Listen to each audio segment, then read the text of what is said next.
Have you ever been at an event and wondered who hired that speaker who put the audience to sleep? Or been the speaker at an event who wished the stage had an escape hatch? Yeah, we're on a mission to end this. Welcome to the Doug Thompson podcast, where event planners and professional speakers come together to create amazing events. I'm your host, Doug Thompson, storyteller and professional speaker. Grab your beverage of choice, settle in, and let's get started. Hey, well, thanks for joining the podcast today. Luke Goetting is a leading future of work expert and global keynote speaker who has captivated audiences at TEDx, Disrupt HR, the AI and Agile Summit, and hundreds of events worldwide. As principal of LTG Strategy, he specializes in emerging workforce dynamics and employee engagement, providing organizations with actionable strategies to navigate the rapidly evolving workspace and landscape. Not only that, he's actually part of the NSA in Austin. That's where I met him. Luke, welcome to the podcast. Thank you so much, Doug, and well done on that intro script reading. You nailed it. Call it a cold read, right? Is it sort of like a cold opening? Isn't that what they call that? I loved it. You even got my name right, which already makes you better than sometimes the intro folks that I work with. Well, I have to admit, I actually did some of you looked at your speaker reel and had that, somebody introduced you, and I said, hopefully they got it right, or he's not putting it on the website. Yeah, self-perpetuating. No, it's a German last name, so there's some vowels snuck in here and there. It's no worries. Well, it's an interesting thing because I was actually on a podcast this morning, and the host was from Germany, and I was Doug. So that's got some prestige to it. Yeah, it does. It sounds like more royal or regal with that. So yeah, anyway, well, thanks. Interesting. Thanks for joining me. We met at an NSA chapter meeting over some Mexican food, I believe, and I really liked what you were doing. And you're speaking, from the corporate world. There's definitely some generational challenges here, and I think you've done some research into that because I know I'm at sort of the trailing edge of that. I'm actually one of the Jones and the generation Jones, which is that gap between boomers and millennials. Gen X. Or Gen X, Gen X. Forgotten Gen. Yeah, the forgotten Gen. I forgot them already. But, so how do you, what's your big topics? What do you see is the big driver, and what's sort of a before and after story of them listening to you? Yeah, I got especially interested in discussing generations because I am a consultancy owner, and I have had over 10 years building my teams, recruiting, training, onboarding. And many of the people that I worked with were young professionals. So millennials and Gen Z. I'm a millennial myself. And we went through a lot of trash talk as the new generation 10, 15 years ago. Somewhat, I felt like a lack of empathy for a generation that entered the workforce in the midst of one of the most disruptive economic downturns of the recent century. And then it seemed like around 2020-ish, all of those articles that said millennials are this, millennials are that, just copy paste, delete, add Gen Z instead of millennials and repeat. And it was really frustrating and unfair feeling to me in that this generation that I would argue probably got hit the hardest in terms of their lives, high school, college, internships, jobs, just being entirely flipped and experiences you do not get back, like high school graduations turning to Zoom meetings. Mm-hmm. I felt it was just so unfair that you just had these managers and executives say, oh, everything's wrong with Gen Z, when we know very well anyone who tried to do a virtual meeting in 2020 knows how rough just getting people logged in and getting the audio and video working. And then you have these organizations trying to onboard Gen Z during that time and turning around and blaming them for a lackluster onboarding experience and initial start to their careers. And so I really wanted, as a millennial who felt like I'd just gone through this, to rise to the defense of Gen Z and ultimately turn that into how generations can collaborate better. Because when we play this game of they're right, they're wrong, they're this, they're that, it doesn't make our teams better. It doesn't make our organizations better.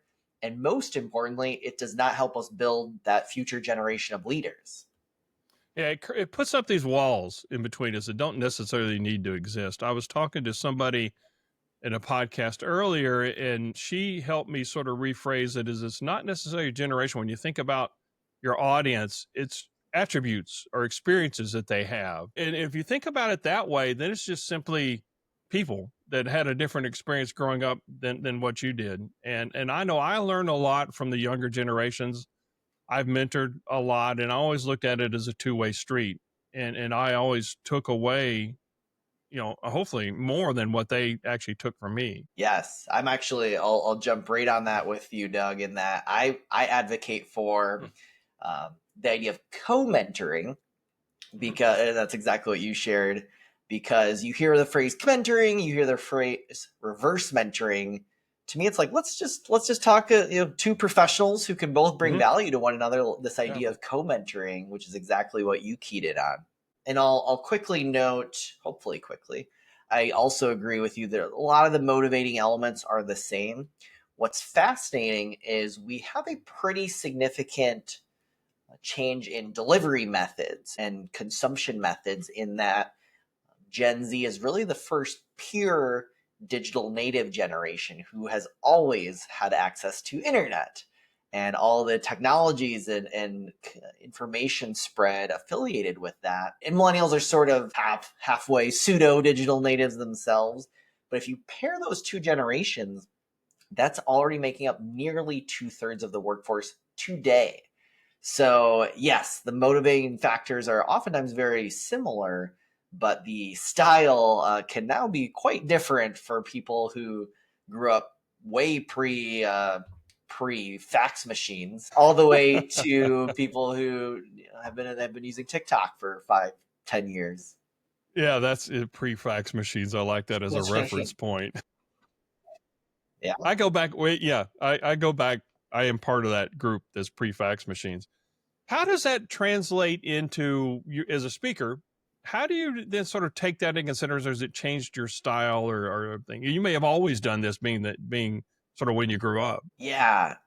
I have found, so one of the things I like to do, I have always advocated for being as responsive and even two-way in the talks that I give. And so I can expand on that. I'm a digital native myself, or a pseudo, as I said earlier, as a millennial. I've always really found having an active role in the experience to be really fascinating and a neat dynamic. And so often we go to these talks, especially if we're at a full day conference or a 3 or 4 day conference. It is such a unique and I wouldn't say altogether positive experience to just sit passively hour after hour after hour. Even if they're fascinating speakers, it can be challenging because you're just it's such a passive moment. And so I use audience participation tools. And so at the start of my talks, I will say, hey, what generation are you? And I get a pretty fascinating profile. And in some cases, it's a much more baby boomer Gen X audience. I just spoke at a young professionals event, and that was 3/4 millennials and 1/4 Gen Z. And so I do, first of all, just try to get a sense of who is in my audience.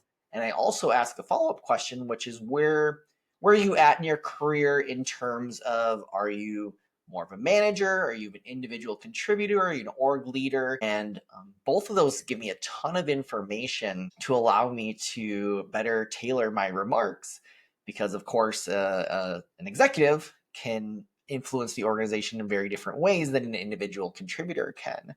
So as much as possible, I'll give a plug for Slido. That's the tool that I love to use. I know Mentimeter, Poll Everywhere in similar categories.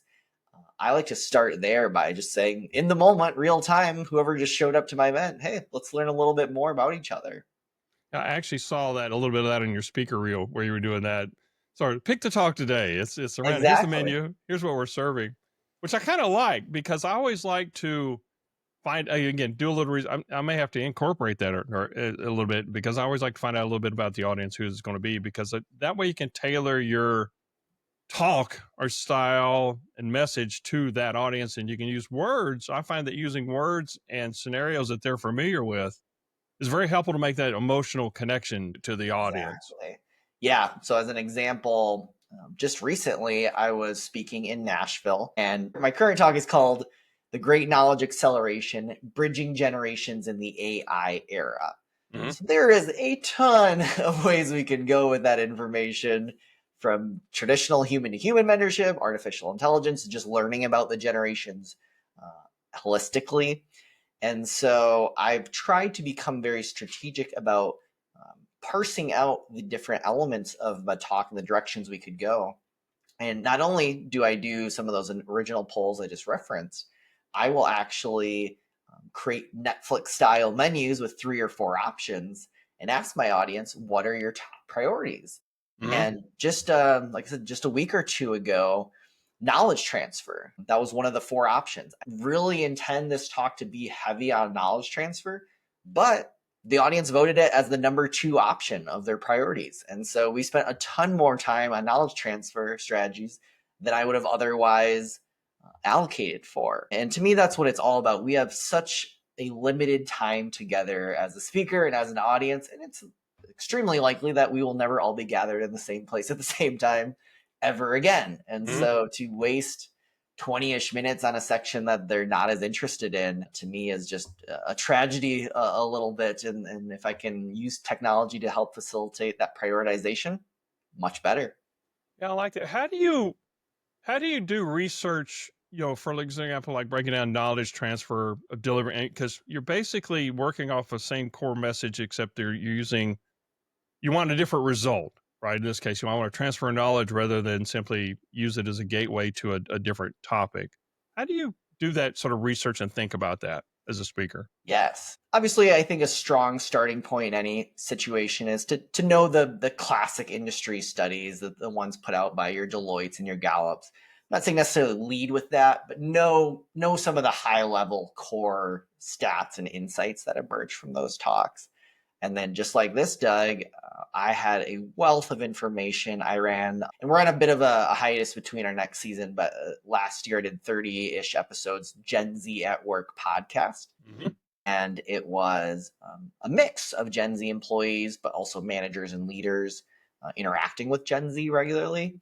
And I just got so many fascinating firsthand insights and stories. And obviously, unlike a Deloitte research study, I can ask follow-up questions and we can get into some really fascinating insights that way, in addition to running my own consultancy for over a decade and in taking my own insights and stories. And then obviously, when it comes to artificial intelligence, you got to just keep an eye out for every new report and every new article that comes out, because this is such a quickly evolving landscape. Part of the reason why I decided with my talk to take a very specific lens looking at knowledge transfer, because I've seen talks that try to take on AI as a just general category, and it means so much to so many different people. Finding that balance between tactile versus holistic and high level, it's really difficult to get right, I think. And so I try to take a very specific lens when I share this talk as well.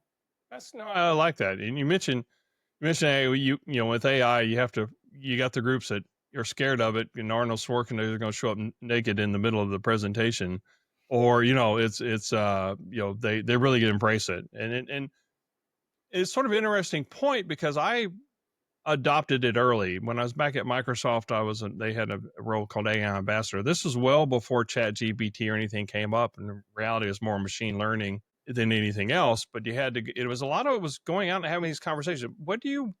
How do you see this working? What would you be the best? What do you want to automate? What do you want to do these other things, and then bring that back to the company to sort of do these things? And so I've seen it grow, seen it come up. It's sort of funny. This came to me while you were talking about the generations. Are there generations in AI? Is that, I know AI. Let's talk about large language models. Okay, we'll just sort of narrow it down to that. And I know there's iterations that come up. They improve a lot of times at speed. But do you find that the knowledge, or is the knowledge and stuff there in the algorithm generational, or is it the way that you give it the prompts to get the information out? If that makes sense. Gravitate. I think I'm capturing your question, Okay. and I gravitate toward the latter that you referenced there. And one thing that immediately jumps out to me is the level of trust that people have in artificial intelligence. And I'm not weighing in on this as a right or wrong thing, because I think there is a healthy skepticism around the response results is absolutely warranted. But I've seen stats, and again, we'll be in the ballpark here. I'll get you the specific citations, but in general, Gen Z seem to trust AI at a roughly 50% mark, whereas baby boomers, it was much closer to like 20%.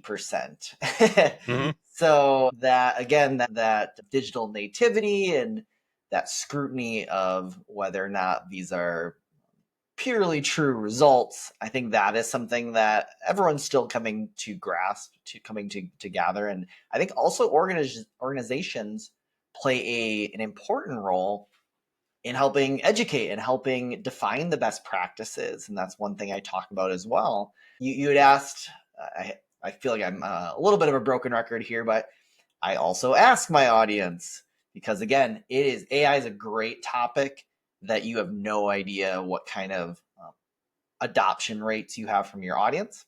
Mm-hmm. So I just ask them.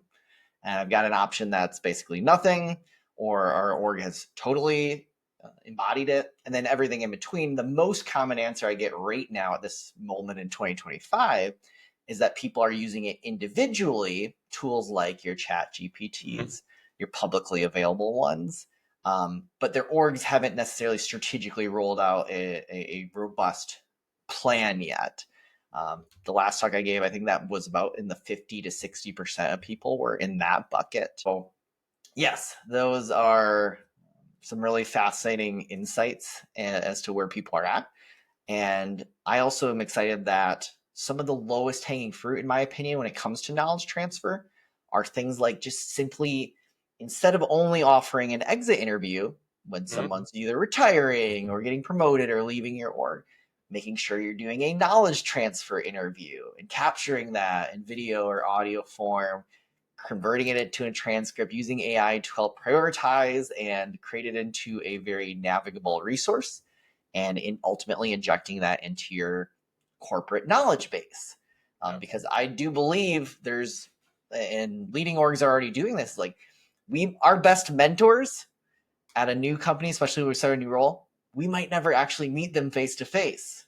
They might have already left that org, but we still had that knowledge transfer capture, and we can learn from them. Especially, we can learn along the way when things come up, as opposed to just trying to get everything dumped on you right when you start and not having that capacity to really understand it. Yeah, that's an interesting. I hadn't thought about that, but it does make a lot of sense. And the losing somebody to good attrition or bad attrition, whatever you want to call it,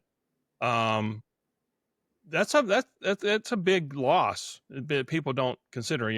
For example, like I said, I was at Microsoft 20 years. I had a lot of Microsoft knowledge. Yes. That went away. Not again. I'm replaceable. I'm carbon-based light form in another way, but there's a lot of that stuff that went with me.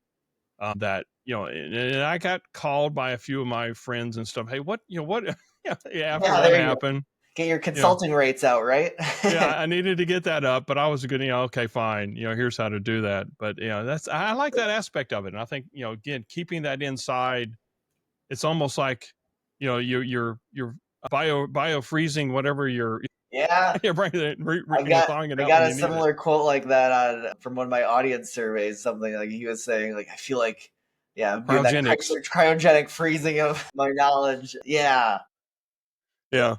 It's interesting. And the stat that I share in that talk is that roughly 40% of the knowledge at an organization is stored pretty purely in people's heads, not that necessarily documented anywhere. And one thing I found a bit depressing, frankly, is that baby boomers who have retired were reporting roughly only 1 in 5 of them were asked about that knowledge before they left. And so, yes, organizations need to step up because every baby boomer will have hit retirement age eligibility by 2030. And so many orgs have baby boomers in critical roles. And also, that's a very limited window for them to be able to impart that wisdom with Gen Z and with millennials or anyone else at the organization, frankly. So there is a real time imperative that I discuss, of course, as well. Yeah, I think capturing that and as the X interview is probably the best place, because even if you document things like in Slack or whatever technology you have, even with a large language model, trying to aggregate all that stuff into something useful is, that's a lot of effort that goes in there. Where if you had a specific data set that you could use then to go query, that would give you some good results. And again, you could see patterns and stuff come up from that. Yes. Although I will say it's honestly, you can do best of both worlds because, Hmm. and this is where in my talk, I try to tier according to ease of implementation, Right. such as something like we just talked about, that you can use a chat GPT, obviously pursuant to company policy and data Right. privacy. That's something you can use an off the shelf Hmm. LLM for. Whereas there are very much tools like Automation Anywhere that can analyze at a corporate level repeatable processes throughout your whole teams and throughout Right. your organizations and start to analyze which ones are most efficient, which ones are best standard operating procedures, and start to share that back with the team. Yeah. But again, that one's not going to, that one will take a few weeks, really, Yeah. months, year, possibly to get something like that up and running. Yeah. But yeah, I mean, the possibilities are pretty endless as we're all, of course, still discovering. And going back to a point you made earlier, I do think that the exit interview gives you a chance to ask that follow-up question. Because, as we're doing as I'm getting rid of my read-only memory, that somebody asked me a question and I couldn't just give you a stream of conscious, but if you ask me a question and more questions, I can, I've got a pretty big LLM in my head. I got a big head that I can go ahead and give that to you. But if you don't ask me that specific question or a follow-up, that information goes Yeah. with me. Well, also, I think you make a fair point that I share that because that's sort of our last opportunity. Yeah. But in a perfect world, we are capturing this more frequently and as scenarios come Yeah. up. And again, I just love the ease of just like our podcast here. Hmm. I'm sure you take the transcripts and you use them for Yeah. various other outputs. Like it's so much easier than asking someone Oh, to yeah. sit down and write out some document. It's just very Oh, yeah. unnatural for most people to do that. But talking through it, very, very doable Yeah. and not a huge time ask typically. Yeah, I think that's the only way a full book I'll ever get out is just talk about it. I expect because I can't sit down Yeah. and write that long. If I'm writing 100 or 200 words, I'm exhausted because I can't. But I can talk to somebody for a long time because I find the conversation interesting and I find other people bring out things that I wouldn't normally have brought up. Right. Because Yeah. of the conversation. So I've got a book. I don't want to commit to a delivery date quite yet. It'll be this year, Good, but about unlocking next gen talent. And one of the cool. things I did, I took those 30 ish podcast interviews that I had amazing conversations, and I did some deeper dive analysis on what were some of the Yeah, themes and what were some of the consistent principles that came up. And yeah, again, doing that manually, maybe I don't even know if I have the talent to do that manually, but yeah, even if I did, that would have been its own research project in itself. yeah, But of yeah. course, with some of these tools, I'm able to do that in an afternoon. Yeah, that's a very I like that because then you unlock a lot of that stuff that when this is and that's the really the for me the AI the best use is writing a first draft of something. I give it an idea because again I lack the capability of sitting down long enough to write anything long form. But then from there I can go ahead. Yeah, okay. Let me dig a little deeper into these things and do that. So it helps there.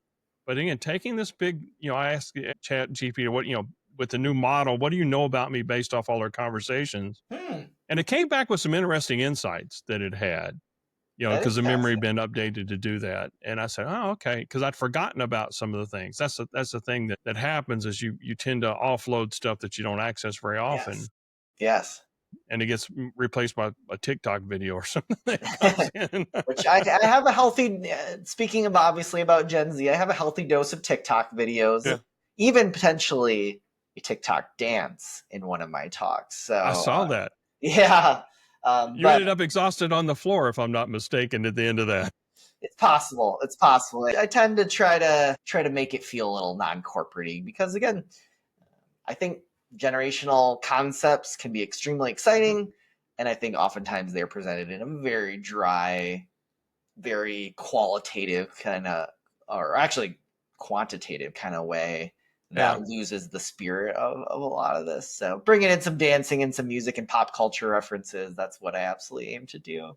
yeah. I find that, and this is crosses generations. This is not a generational thing. Is that this needs to be? I call it edutainment. It needs to be fun because we're going to remember that more. We'll participate more rather than we're being talked at, as you said, with your the input from the audience and stuff that you had.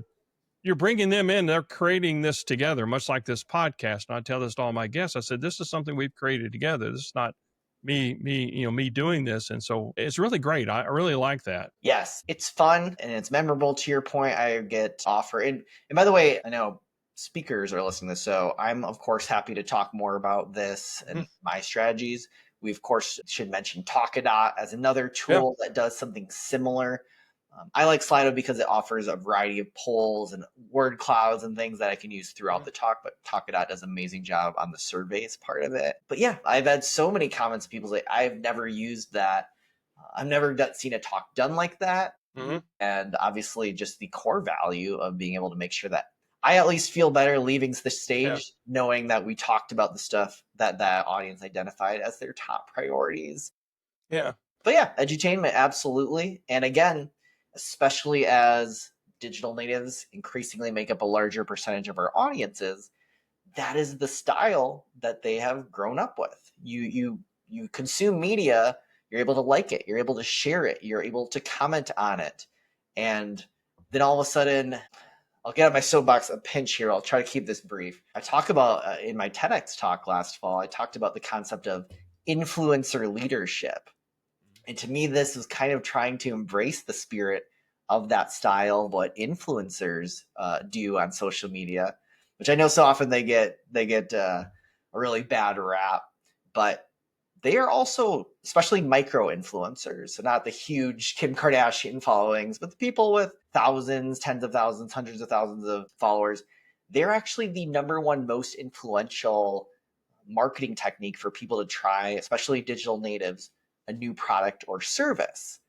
And so I think as speakers and as business leaders, embracing more of that two-way participatory elements, I believe can really create that impact and also try to negate some of that inevitable divide felt between leadership so often and the rest of the organization, making people feel like they're heard and ultimately driving buy-in.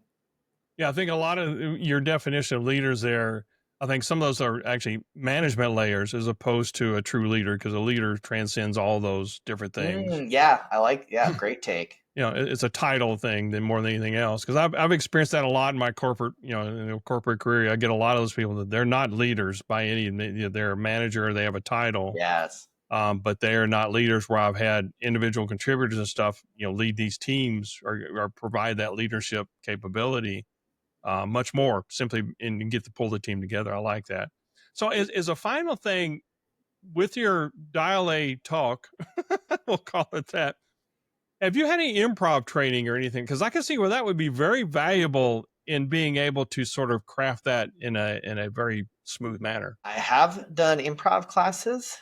Earlier this year, I also did my first 101 stand-up comedy class as well. And I actually loved both of them for different reasons. And I've used both of them on stage often and regularly. So I would give a shout out to both of them, because improv is very much working together as a team, reacting to what your audience might do, which, by the way, one of the things I do in my talk, I have a little game, and the winner, I say, okay, so many speakers, they'll give out a book or a course.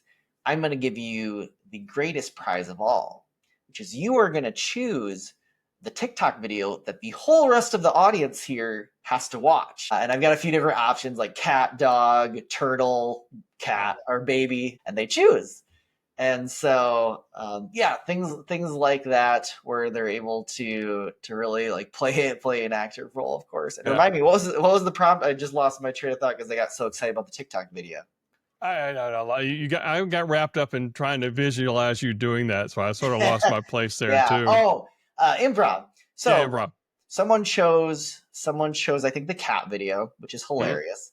But as I was moving on to the next part of the talk, one woman was just really upset that we didn't show the turtle. She yelled out from the back, she's like, show the turtle video. I was like, well, if you're willing to shout out like that, then I'm going to show the turtle. You get a bonus video here today. So yes, being able to react a little bit to things that were not planned.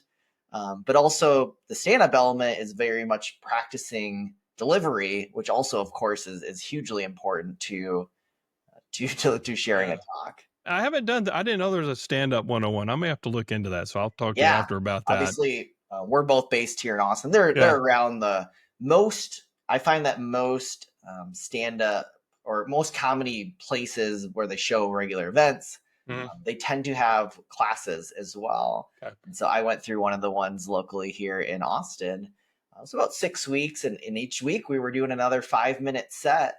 And it was a challenge, but it was absolutely valuable for me from a speaking perspective. I know we've got a local NSA member, Tom Singer, who's been doing some stand-up and stuff too. So and that's actually pretty cool. I feel like I haven't gone as much as I think that's part of this year's plan, and toward the future is like really starting to build more little mini sets into the talks themselves. Because again, who doesn't like to get some laughs in while they're listening to a talk? And what's that quote? Always leave them laughing. So I think it's the last thing that you're having. I mean, there are those speakers that can leave you with a poignant thought at the end that is just sort of, this is a universal thing that can change it. I'm always one. I want to leave them with a good experience, a little laughter, a little dopamine that comes from the laughter and stuff from that they remember it as a good experience, because those are the ones that come back and do that. Well, our time's coming up, Luke. I really appreciate you coming and sharing this stuff with you. We'll have all of Luke's contact information, but what's the best way to get a hold of you, Luke? Just check out lukegoetting.com. Last name is Goetting, and that's got all my socials and all my contact info. And it does. You watch a speaker reel, you'll enjoy the time doing that. Really shines a light on what he can do. So, Luke, have a great afternoon. I really appreciate it. Thanks a lot for joining the podcast. Sounds great. Thanks so much, Doug. Thanks for listening to the Doug Thompson podcast. If you've enjoyed today's episode, please subscribe and leave us a 5-star review.